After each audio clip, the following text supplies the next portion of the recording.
The problem with Bears fans is you all are so hung up on the penetration, and they're not worried about the stimulation.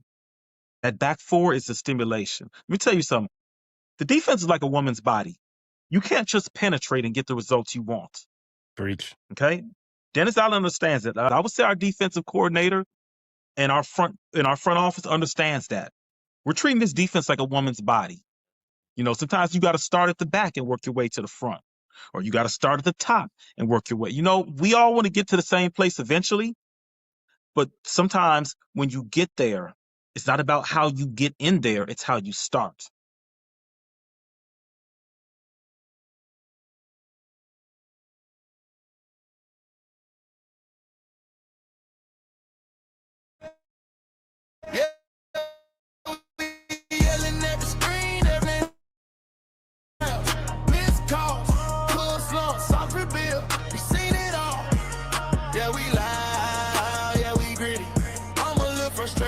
Still love my city. Yeah, north side, south side, west, we united. We're in round 7 of the NFL draft 2026. Q, you called this Christmas weekend for NFL fans. How's your Christmas been? You know what? Overall, I give this Christmas a B.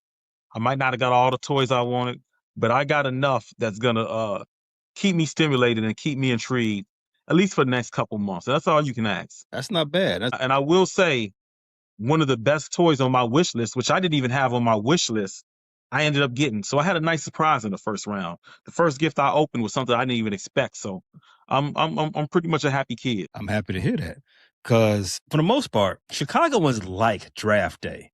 You know what I mean? Going back to 2 years ago when we drafted Caleb Williams, that was, in my opinion, Q, one day, that's going to turn out to be a top 5 day in Chicago history. I agree.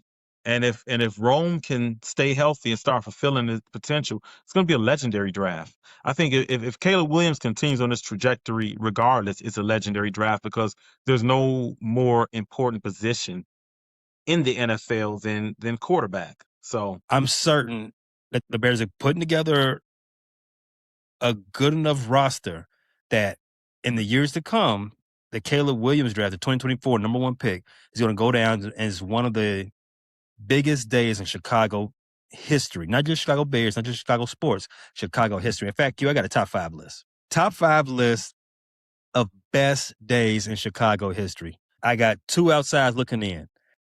I don't know the exact date, but it was probably somebody from out west that one day got out their bed, walked past that patchy grass field that they got in front of their little. They got grass out west? They ain't got no grass.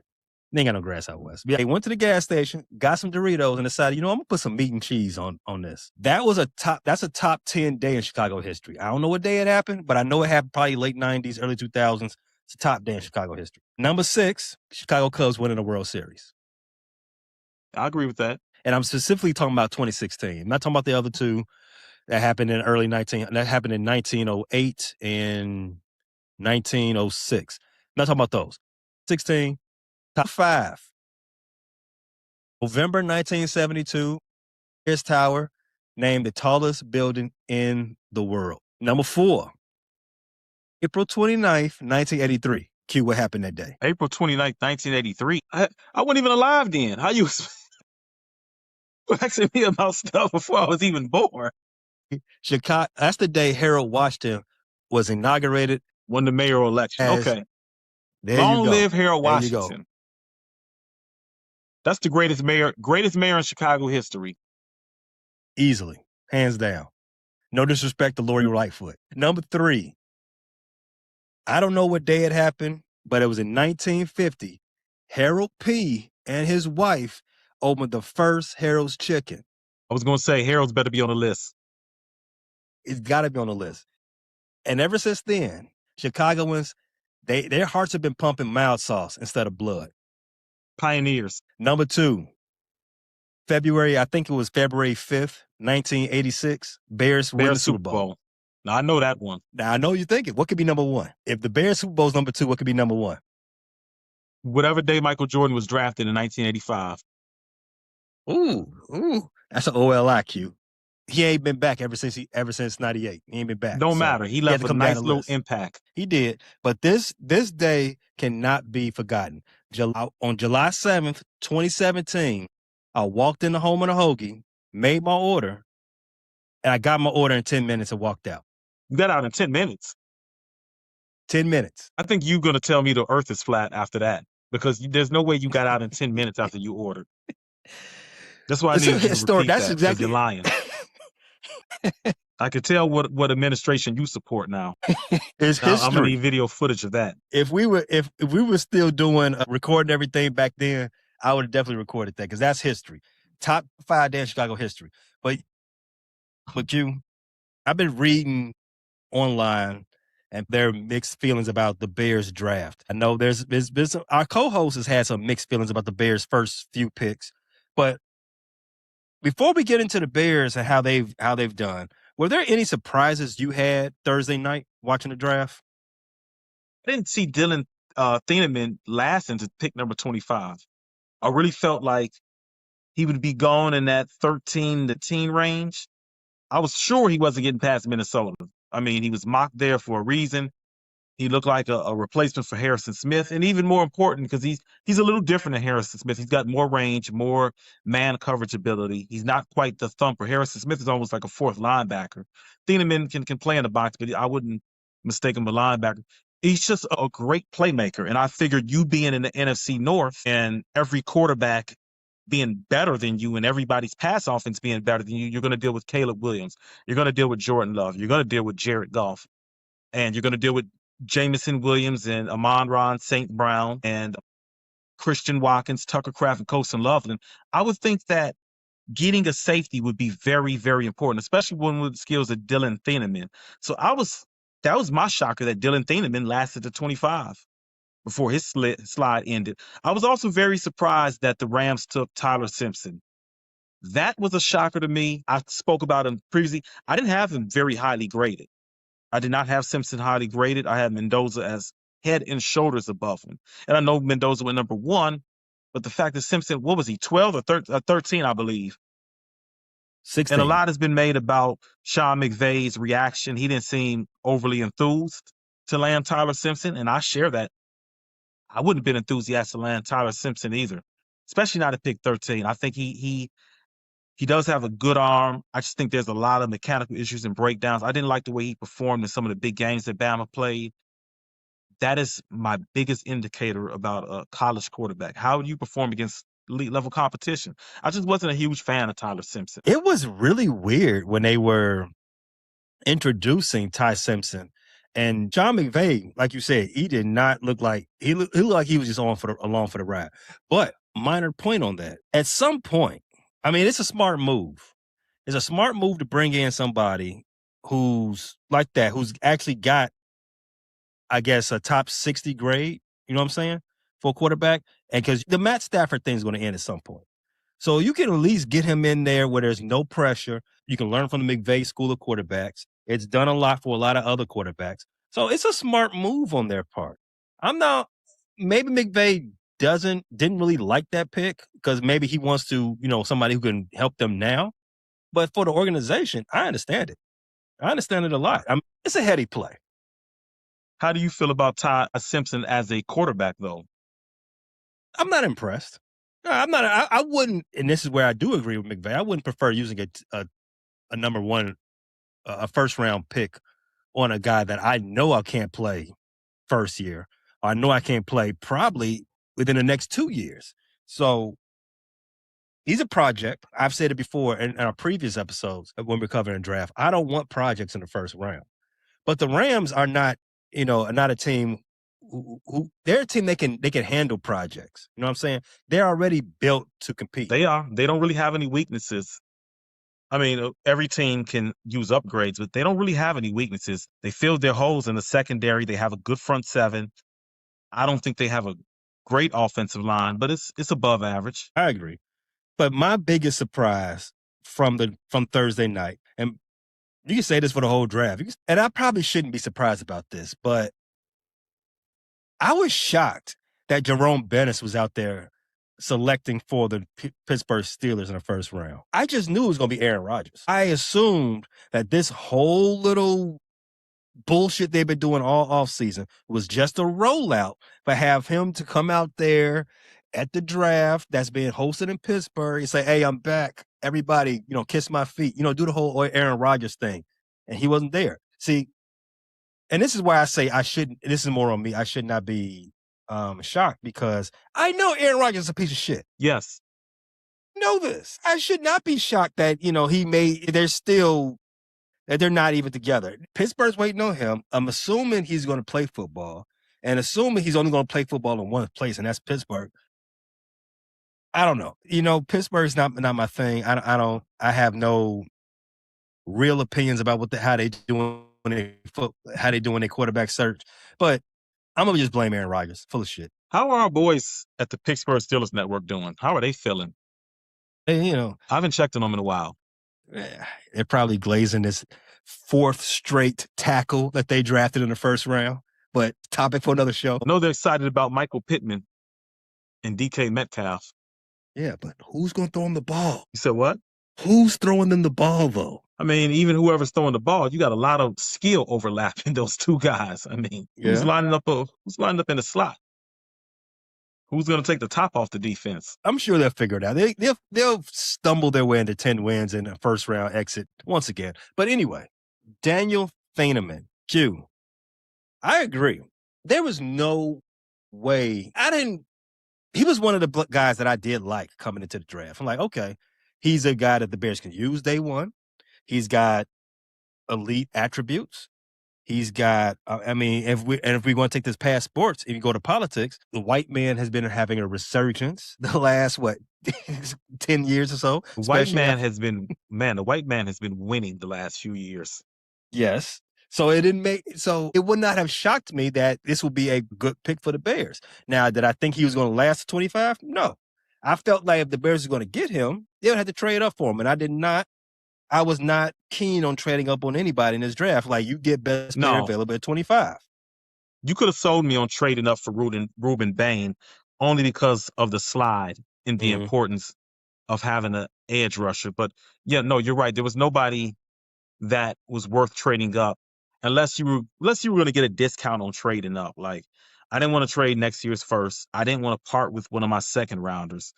It would have been something maybe a first and maybe next year's third. And you're unlikely to move up many spots with that type of capital. Speaking of that, so he's the best player available at the board. Akeem Mesidor had went off the board like 2 picks before him. And I wouldn't have minded him.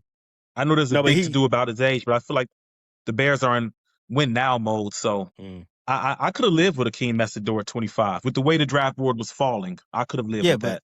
How do you grade that pick? Is this an A+ pick for the Bears? Well, I graded an A+. He was by far the best player on the draft board. And looking at the picks around him, the people around him, he's the guy that I know is going to come in day one and start. And not only is he going to come in day one and start, I feel like you got better at the safety position than you did last year. Brisker and Byard, they were I would rate them pretty adequate safeties to good, despite their flaws. Brisker isn't the best in man coverage. Byard at this point in his career, and I don't think Byard was ever good in man coverage, but he's very smart. He understands angles in the pass game. He has high IQ, and he gets to the balls. But he gets to the balls, and he's good in zone.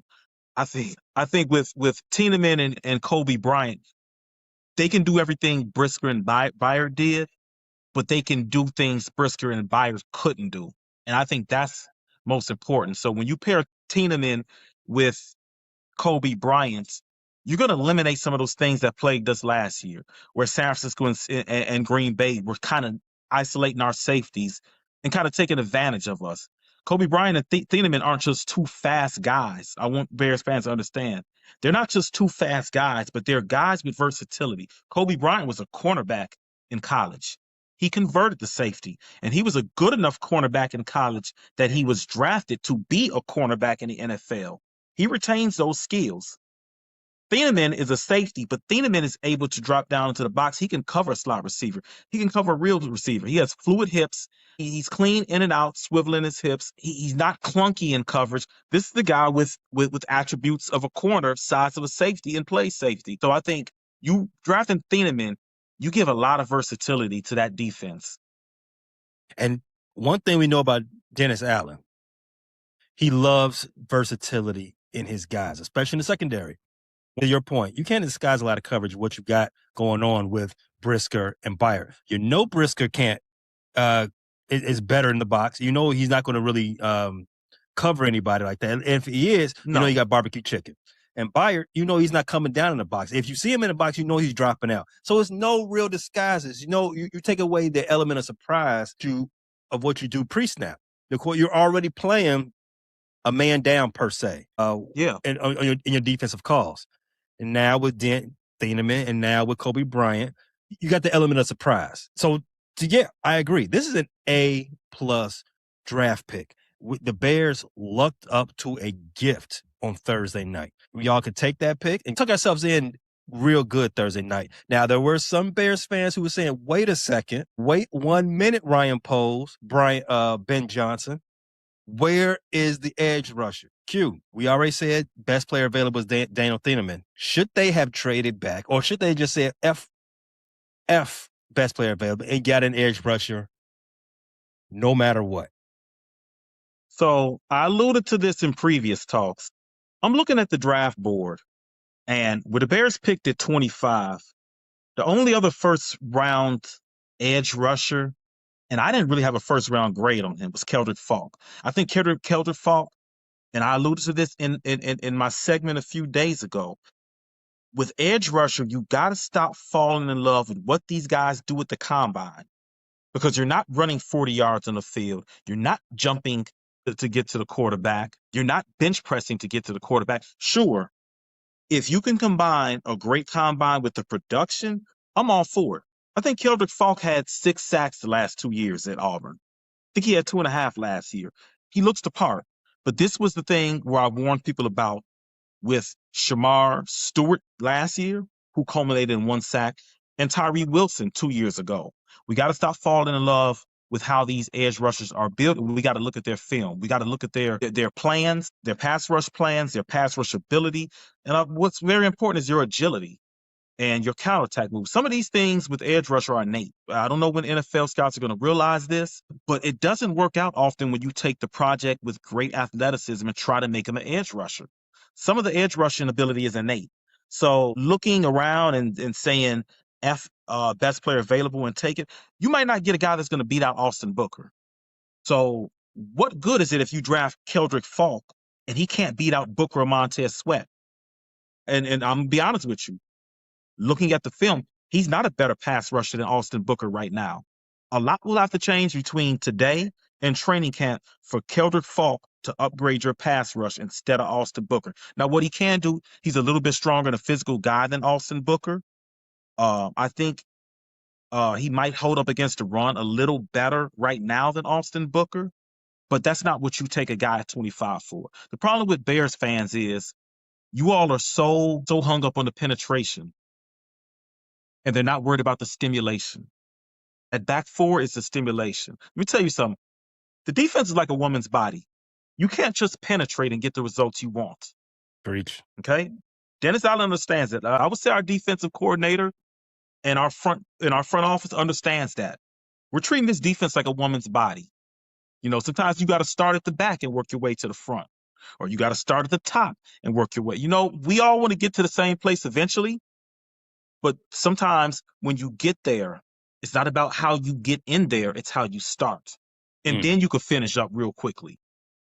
Then you're in there and you're real good. If you can confuse the quarterback, you ain't got to just penetrate and rush him right away and just sack and get all hands-on with him. I don't know how much of this you're going to edit out because you're uncomfortable with it, but I want you to keep all this. There's more ways to get to the quarterback than one. Dennis Allen will utilize things like blitzes, and with that versatility that Thieneman and Kobe Bryant do, you got guys who can blitz from different angles. You got guys that can put a delayed blitz together. And Dennis Allen was doing these things in New Orleans when he had the personnel, when you had a Tyrann Mathieu back there. When you got guys with speed, you don't have to get them right on the line of scrimmage when they blitz. You got Devin Bush. That's another piece. That's another speedy guy. So you can bring pressure in all different angles besides just with your front four. And I think that's one of the things that Dennis Allen specialized. I think that's one of the things you'll see with the Bears. And you also got to understand that we took a guy in the second round last year, Shamar Turner. We didn't get to see a lot of him, but he's a guy they're counting on. So, and if he pans out like the rest of that draft class did, we're looking at a solid starting piece. I'm not happy with Dayo Adebango. I'm not happy with what Grady Jarrett gave us, but you spend a lot of money on these guys. So the hope is that one of them can bounce back and be a productive player. Austin Booker, I've spoken on him the last couple times. This is an ascending type player. And if you look at his pass rush grades from week 10 to the playoffs, he was in fact, I'll go one step further. I think Austin Booker was as good or better of a pass rusher than Montez Sweat was in the second half of the season. And Montez Sweat put together a pretty good season, another 10-sack season. So I think it's reasonable that you could see Austin Booker take that next step as a pass rusher and see a guy that can get 11 sacks. And now you have two bookend edges that get you 10-plus sacks. I think any Bears fan will be happy for that. You got to see if Javon Dexter can take another step. You got to see if Shamar Turner can have an impact. Maybe Neville, who they signed in the offseason, can put together one of his best seasons. So I don't want Bears fans to sound so defeated. I understand. Pass rush was a thing that maybe the weakness of our defense last year. There's no you got to maybe. look at it. Run defense, but I guess that plays into the defensive line too. But I think you're looking at the way Poles is, and you mentioned this when I talked about losing all the guys in the secondary. Maybe Ryan Poles is saying some of the issues of the pass rush is that the guys in the back end weren't covering. So you didn't have a quarterback that had to get to his third read or had to be uncomfortable. Things were open for him, and he could sit in the pocket comfortably. He could throw right off his back foot in his 3-step, 5-step, 7-step drop and just release the ball. So maybe you get better in the secondary, healthy Kyler Gordon, healthy Jalen Johnson, improved safeties. Maybe you get some more cover sacks. Because I'm going to be honest with you, how many cover sacks did you see last year? Off the top of my head, I can't think of any. And that's another thing. I was going to come back to that in a second. Because we're recording this. The Bears did just complete their 2026 draft. They drafted Jordan Vandenberg from Georgia Tech. He's a defensive lineman. Bears fans, be happy. The Bears did draft a defensive lineman this draft. Let me add to that is I know he was drafted in the 6th round, and so typically 6th rounders don't give you a lot of production. To that I say Kyle Monangai, we thought the Bears ignored running back last year. Kyle Monangai was a 7th round pick. Ended up being, he had to be one of the best gems in the entire draft. Not just for us. I'm talking about the entire draft. He was a guy who, while not a starter, Kyle Monangai ran for nearly 800 yards and didn't get that many snaps until Roschon Johnson did his normal thing and just became unavailable. And then Kyle Monangai made Roschon Johnson just unnecessary. So maybe Jordan Vandenberg can be this year's Kyle Monangai. If he's the equivalent of Kyle Monangai, then we're off to a pretty good start. Now I feel a lot better about our defensive line. The Bears did end their draft with a defensive lineman, Jordan Vandenberg from Georgia Tech. The point that I want to bring up, not that he's a defensive lineman, but he's from Georgia Tech. You said earlier that you didn't grade Kevin Faulk that high. I just want to repeat what you said. It made no sense in drafting a guy that you don't even think can beat out your worst rotational guy. All right. Counterpoint. What if you draft a guy on the next day, on Friday, day 2 of the draft, day 3 of the draft? You dig into that weakness. You get a couple of big bodies who can be rotational players. You know, it doesn't necessarily have to be a star, somebody who could be opposite Montez Sweat, but you can have rotational guys in there that can, that can make an impact.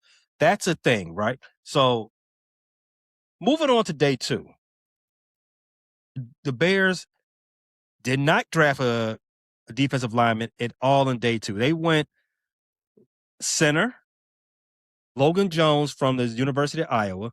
They went tight end, Sam Roche from Stanford University, Xavier Thomas, wide receiver from LSU. I did say Jordan Vandenberg from Georgia Tech. Right, the second guy the Bears selected, Logan Jones from University of Iowa. Third guy, Sam Roche, Stanford University. What is up with Pose and these nerd school football players? Pose is a sapiosexual. So he wants somebody that's you ask me, if you ask me my opinion, don't laugh when I give you my answer. He's a sapiosexual. He likes guys from these Ivy League schools. But what else can I say? Yeah, Wasn't Drew Dahlman from Stanford too? The recently Velas. retired center? Velas Jones, to say another name. Amagaji, another nerd. Amagaji from Brown. I think you're right. I think you're onto something. Ryan Pose, who's also from a nerd school himself. Ryan Pose has a fetish for dorks. He has a fetish for dorks. Yes, he does. He has a fetish for dorks in pads. I don't know if I hate it or I don't know. I just know I notice it. I don't know if I hate it yet. But I'm a meathead if I say, give me some more guys from Miami. You know, Miami's a nerd school too. Listen, but Miami, you might think them a nerd school, but on that football field, those are thugs. Yes. I wouldn't mind a few more thugs. If I will say one thing, I like my offensive linemen from the Big Ten. Give me one of those country-fed, Midwestern guys who wrestled in high school and had a wrestling scholarship and chose to play football. I like a Logan Jones. He's already balding, by the way, too. I need my offensive lineman a little ugly. You don't need a handsome offensive lineman. I need a guy that's 22 that looks like he's 30. And that's what Logan Jones is. Let's talk about Logan. Let's stay right there. So Logan, center from the University of Iowa. Q, what do you grade this? We gave Dylan Thielemann a A+. What's the grade on this? I grade Logan Jones an A. Wow. The only reason you got a guy like him, because I think he's going to start over Bradbury. I don't know when, but I think he's going to start over him. I think he's a better player than Bradbury is right now. This is a guy that last year at Iowa in the Big Ten saw plenty of NFL caliber talent, including Caden McDonald, who was the guy on the Bears' radar. Not only did he not give up a sack last year with guys like Caden McDonald lined up over him, he didn't give up a pressure last year. This is a guy that's athletic. He's a little bit undersized. I don't worry about my center being a little bit undersized if they're smart, because the biggest thing that you want from a center is you want a guy of high intelligence. You want a guy of high IQ, and you want a guy who's mobile. He's all of what I just named. I think he's going to be the guy that's giving snaps to Caleb Williams for the next decade. So ESPN.com. Team captain, 4-year center. Yeah, those are the things those are things you want on the offensive line. Those attributes, those are the things you want. And I know leadership could sometimes be overrated, but when you talk about the center, when you talk about offensive linemen, you want high IQ guys and leaders, because out of everybody on the team, they've got to be a cohesive unit. You just can't be a standout athlete or player on the offensive line. You got to be smart.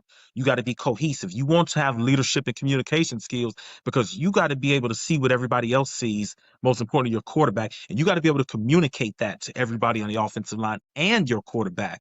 So I love the Logan Jones pick. Loved it. Loved it almost as much as Thielemann.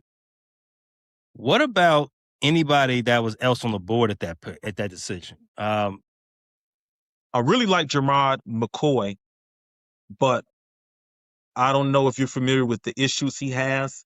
You know, he didn't pass a lot of teams' medicals.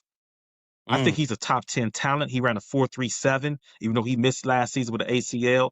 But I get it.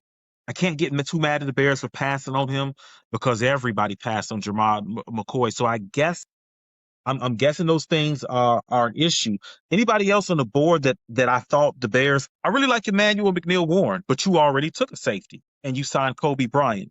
So at that point, if you would have drafted McNeil-Warren, that would have just been just greed.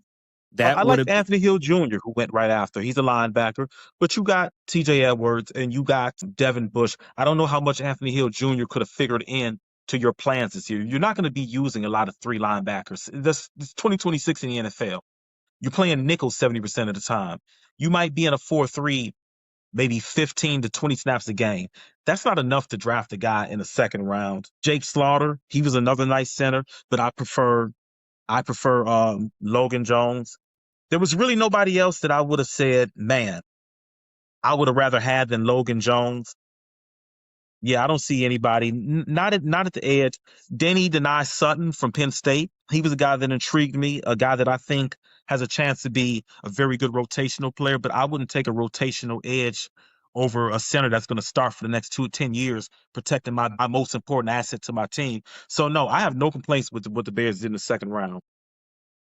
Now, the guy that was drafted right after Logan Jones, Emmanuel McNeil-Warren, that was another guy that I thought would have failed the Bears in the first round. Obviously, he was still on the Very board. surprised he didn't hear his name called on day one. Yeah, very surprised. I didn't really have a favorite for the Bears at 25. If you told me McNeil-Warren, I'd have been cool. If you told me Keem Messidor, I'd have been cool. Lomu, cool. It's whatever. Because a lot of those guys, and we talked about this on previous shows, a lot of those guys have a similar grade. So when you brought up Emmanuel McNeil-Warren still being available at that position, and Logan Jones was drafted, and you're saying it makes no sense to draft him because that had just been the Bears drafting things they don't need, being greedy. Segue Q. The next pick the Bears made on day 2 of the draft was in round 3. 12 picks later, after drafting Logan, they drafted a tight end. Q. How many tight ends were featured prominently on the Bears in 2025? At the beginning of the season, it was really just Cole Kmet.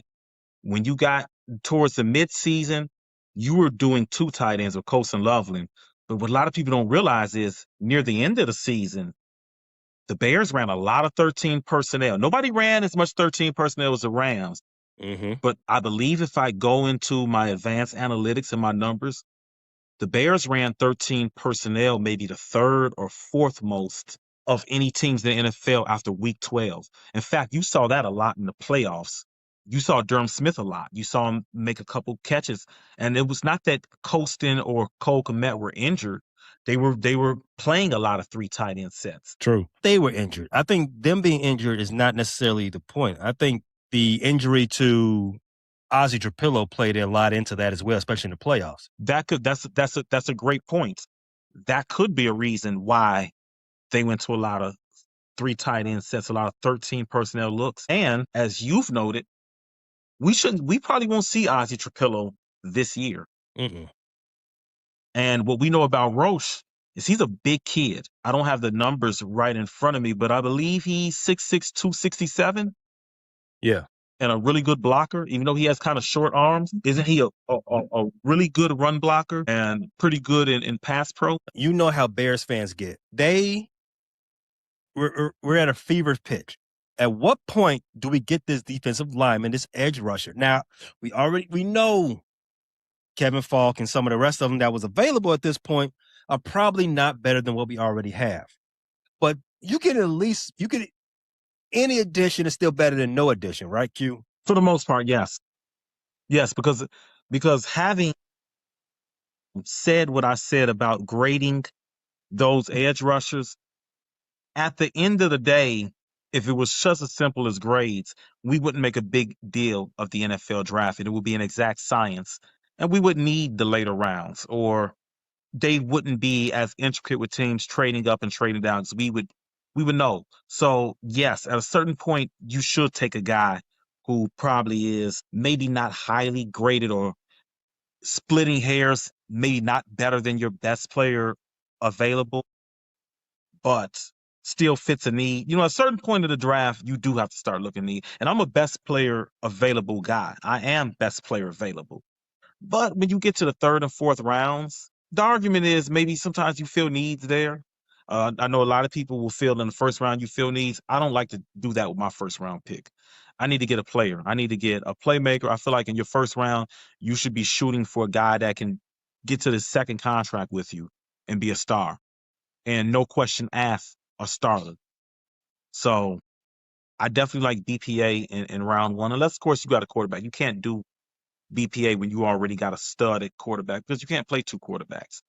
But I kind of get sides of the argument. But at the end of the day, if Ryan Pohl's draft board had Sam Roche highly graded, who am I to say he should have picked up an edge? Because got to go back to what I said earlier. You pick a guy in the 3rd round. What if you pick a Zach Pickens? That was our 3rd round interior guy we picked a few years ago. He's not even on the team anymore. And he never had an impact on this team. So Would I rather get a third tight end and we're going to be in 13 personnel, 20 snaps, and he's a guy that could come in and we won't miss too much of a beat if a Cole Kmet or Colson Loveland has to miss a little bit of time? That's the argument for Sam Roche to me. And the other argument is, how does this help the Bears in 2026? The window is now. The opportunity to strike while Caleb is still cheap, while all of our ops are still weak. The opportunity is now. I'm a harbor with all the other meatheads in navy and orange are saying. Any addition is better than no addition. I get the fact that none of these guys are going to be, I guess, world beaters at this point. At least you don't grade them that way. But a third tight end, there's not enough 13 in the world that you can convince me of with retaining Cal Monangai, DeAndre Swift, Luther Burton, and Roma Dunze. There's not enough in the world to make this pick make that much sense to me. The only way it makes sense is if you had a trade involving Cole Kmet to land an edge. And we're at the end of the draft. It doesn't look like you have that. Mm-hmm. All right. And you're grading this as what? This pick, I'm gonna give this pick a C. I'm not in love with it. I'm not in love with it from a fit standpoint. I'm not in love with it from a player standpoint. If you want to ask me about guys who are still available, who I probably would have been a little bit more excited that the Bears pick, Keontae Scott from Miami, one of the guys that you talk about. He's a corner. He's a little small, so maybe you got to play it. I know he played at the nickel, but I don't know if you watch a lot of Miami football. That guy was all over the field. Out of Gordon type. I don't know if you can kick Kyler outside or if you can kick Keontae Scott outside. And to be honest with you, with the way Kyler is, with his durability issues, I'm not sure you don't like a Keontae Scott in the third round just in case Kyler can't stay healthy. If you were to ask me who was still available on the board, maybe Jermod McCoy, because that's a guy who, boy, if Jermod McCoy is healthy, that's a top 10 talent. I think in the third round, I don't know about you, but maybe that's the time where you want to get risky, especially when the payoff can be a starting cornerback and with elite physical traits and a guy who was going to be a top 10 pick if everything checked out. So maybe McCoy would have been better. Denny Denai Sutton, who I talked about earlier, he's an edge. He's a guy that would have slotted right real good in that third round.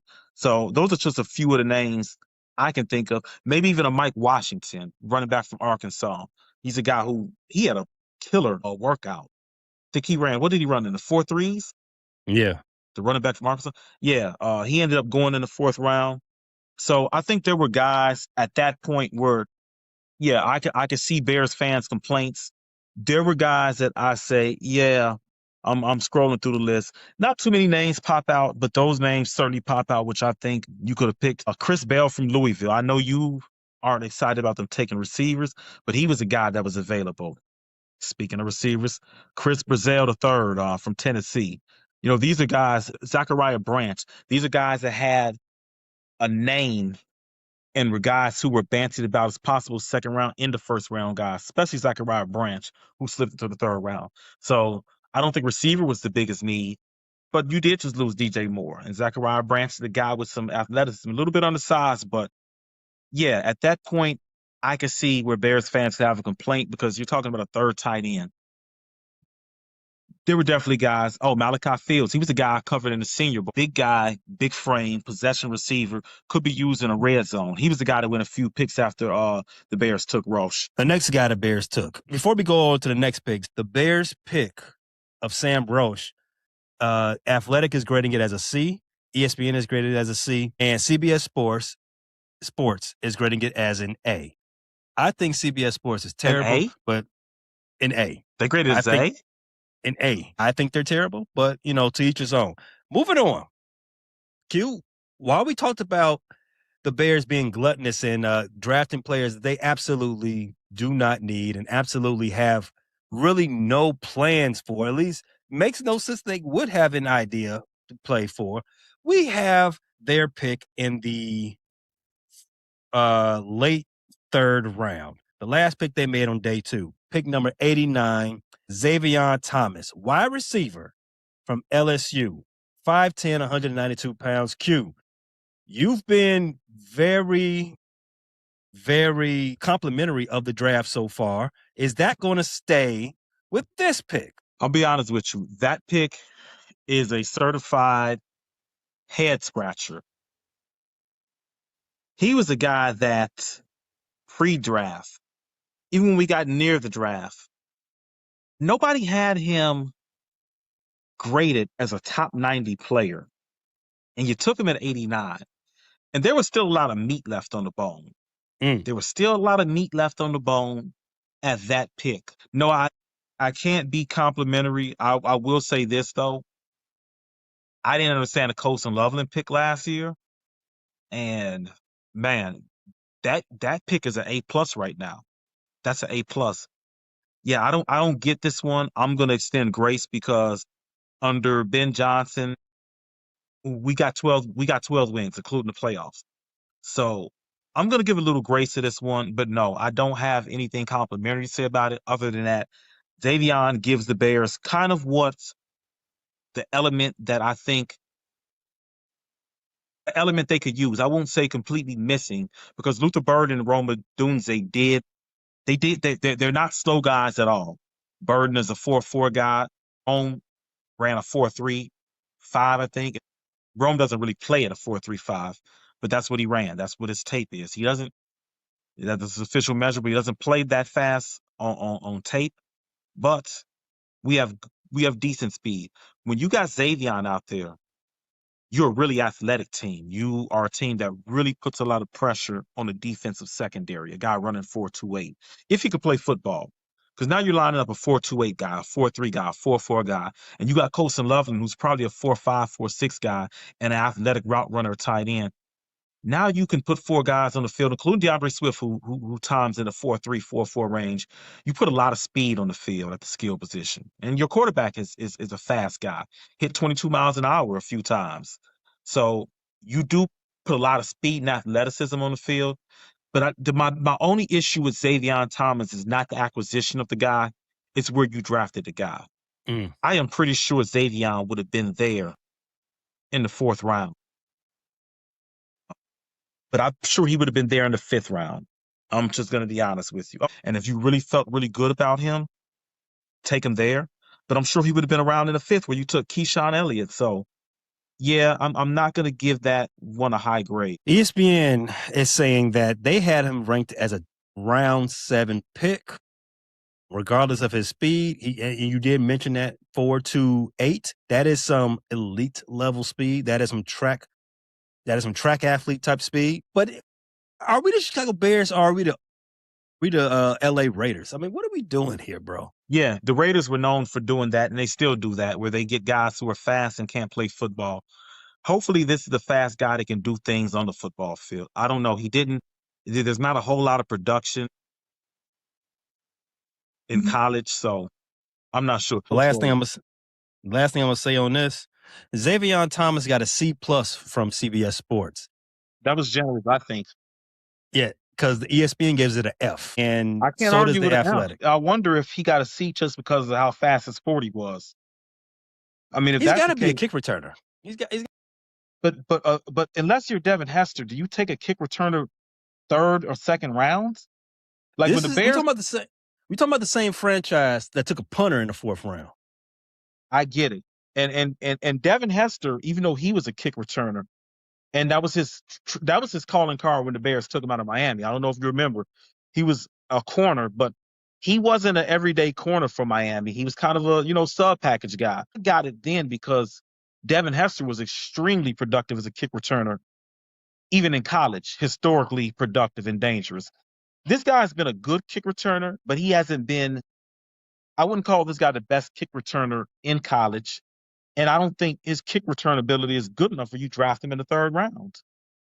And in Yes. today's NFL, and in today's, Yes, we got to remember when Devin Hester was picked, the kickoff rules were different. I know we got the landing zone and different rules again, but kickoffs were a thing. They were important. Now they are getting more importance, but 3rd round importance, I can't see it.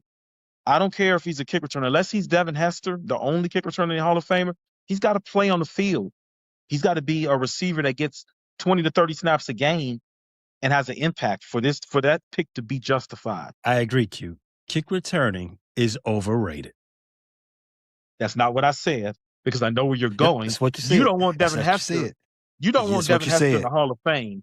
That's what you're doing. I ain't say it. I know that's what you're doing. I didn't say that. Do you want? Did you think Devin Hester belonged in the Hall of Fame? Just give me a yes or no. No. Exactly. No. But shout out to him for getting there. Hey, look, this country is built on the wrong people getting into situations that they don't belong to be. So you're not if going to one of us compare got in Devin there, Hester to Donald Trump. That's not what you're going to do. I'm going to cut through the BS and the red tape. That's not what we're going to do. Because this is why we're not going to do that. Devin Hester was a football player at the end of the day. Donald Trump is the president and was never a politician. Wasn't even a good CEO of whatever companies he decided to run. He had no business being as president of the United States. At least Devin Hester's resume says he wasn't a DEI hire. Donald Trump is a DEI hire. A very unqualified man who only got it because he's a white man. I'm just going to have to be honest. I know everybody's not going to like that. That was your DEI hire, America. That's your biggest DEI hire. of all time. Of all time. Yeah, there's been a few more. I won't argue with you. All right, let's move on to day 3, final day of the draft. Like I said, the Bears did just complete their 2026 draft, drafting the guy from Georgia Tech, defensive lineman Vandenberg. Q, I'm going to let you drive this ship because I'm like Vrabel. I was not present for the last day of the draft. I went to go see the Michael Jackson movie and did some other shit. It's a nice day outside. I'm sorry. So Q, tell us. Speaking of lies being told, okay, I don't know much about Jordan Vandenberg. In my college football watching of last year, he never was a guy that I took notice to. Even when I watched a few minutes of Georgia Tech football, he seems like a guy that's probably a project guy. A guy you develop. Oh, from the analysis, I get it. And we're not going to complain about 6th-round picks. When you take a guy like that, you see flashes and you want to hope that maybe you got a steal or that you can make those flashes become consistent. So I have no complaints about him. You took a guy who was a starter in college, did some things, and you want to see if maybe he can grow. So no complaints about Jordan Vandenberg. In the 6th round, you're just getting bodies. He could factor in a little bit on special teams, although you don't see defensive linemen too much on special teams, but maybe he'll be on kickoff coverage blocking, or maybe he'll, one of those things. Let's go to the 4th round pick from the Chicago Bears. We did draft a cornerback, Malik Muhammad, 6 feet from Texas. This was a solid grade, at least from ESPN, and the Athletic give it a solid grade. So, Q, you got any thoughts on this one? I thought the Bears could use not necessarily upgrade a cornerback, but competition, because Jalen Johnson will be entrenched as your starter on one side, provided he's healthy. The other side, you'll probably be running it back with Tyreek Stevenson. As we know, in Tyreek Stevenson's tumultuous Bears career, he's had to earn it every training camp. He's never come in entrenched as a starter, somewhat due to his own doing. Like, there's been times where his off-field things or on-field things, I shouldn't say off-field because he hasn't really gotten in any trouble, but it's just the extra things he does on-field, from personal fouls to the Hail Mary to inconsistent play. You bring up maturity issues. So you take a guy who's like Malik Muhammad, who was a starter, and he had a really good game against Ohio State, covering a guy who we're going to be talking about next year a lot at this time, Jeremiah Smith, a guy who will probably be going top 5, higher than a lot of the quarterbacks. So he did a really good job on that and in covering him, and he did a lot of man coverage on that guy. So this is a guy with upside. Not mad at it. Didn't really watch him a lot at Texas. I saw the Texas-Ohio State game. He was very good in that game. I heard he has some inconsistencies, but he's a 4th-round pick. You're not going to get a perfectly graded prospect in the 4th round. So I'm just excited to see what he does in camp. We do have a need at cornerback because Jalen is your starter, but he had durability issues last year. Even a couple years ago, Kyler Gordon, durability issues. So you need some help at that corner position, particularly the outside corner position. So, guy that could get meaningful snaps next year. The Athletic has him graded as a 3rd round pick. The Bears ended up getting in the 4th round. So from that standpoint, you can start to understand why he's graded so high. As you see right here on the screen, ESPN has him as an 80. CBS also has him as a B grade. But I want to dig deep into his profile provided by The Athletic. He's a tall, skinny athlete who could be out-muscled at times. That's the first thing. As a corner in this day and age, you definitely don't like to hear that you can get bullied. We've seen that enough from the last season. There was some particular times. Shout out to the Pro Bowler Nahshon. There were times that he got bullied out the way, not just not just routed up, but he just got pushed out the way sometimes. So if we're just taking that into account, just want to make that a note. Now he's coming straight from college. He doesn't have his grown man strength yet. So those type of things. He's young. He declared early for the draft. He's only 21. He had a senior year to go. I'm sure that they're going to get him. The first thing you're going to do is you got to get him in the weight room and give him a pro NFL strength and conditioning program. Right. Because at 182 at 6 foot, he's light in the back pockets. And as you said, and Nahshon is probably stronger than him. Nahshon, the guys that I can recall bullying him are guys that are going to bully a lot of guys. But A.J. Brown and T. Higgins. Muhammad ain't got no choice. He ain't got a chance against them two guys this year. Or DK Metcalf. We won't see DK Metcalf unless, of course, the Steelers somehow make it to the Super Bowl to play us next year. But, yeah, guys like A.J. Brown, guys like T. Higgins, even Amon-Ra St. Brown, he's a squat guy, and he's really strong off the line of scrimmage. You're going to have trouble jamming those guys at the pro level. And other things in his tape, other than his inability to win physical battles, gets bullied by receivers. Yeah, I talked about his frame, below average frame, but his speed. He has outstanding stopwatch time, but it doesn't show up on tape consistently. He struggles to make up lost ground once receivers gain a step. He has good hip mobility, but tends to get upright in his pedal and can get back shouldered by quarterbacks anticipating his aggression. There's going to be a lot of work for this kid. 4th round draft pick, so you expect that. You expect 4th round draft picks to be projects, so it's not that big of a deal. Just want to put that out there so everybody understands that going in. I did want to add one thing, that a guy like him, picking in the 4th round, the other thing is we got to think about the 3rd phase and how he plays into that. This could be a guy used as a gunner on punt returns. He has good stopwatch speed, may not play like it, but on punt returns, you're running down the field. So he timed it a 4.42. That is speed you could use as a gunner on punts. Also a guy you can use maybe on kick coverage. So you gotta remember that thing when you're drafting rounds 4 and back, that some of those guys you're looking at to play special teams with possible upside of contributing on your offense or defense. But at this point, he could be a guy that offers you help on kick coverage and punt coverage, and maybe even on kick return and punt return. Maybe not necessarily as a returner, but as one of those corners on punt return. So just wanted to add that.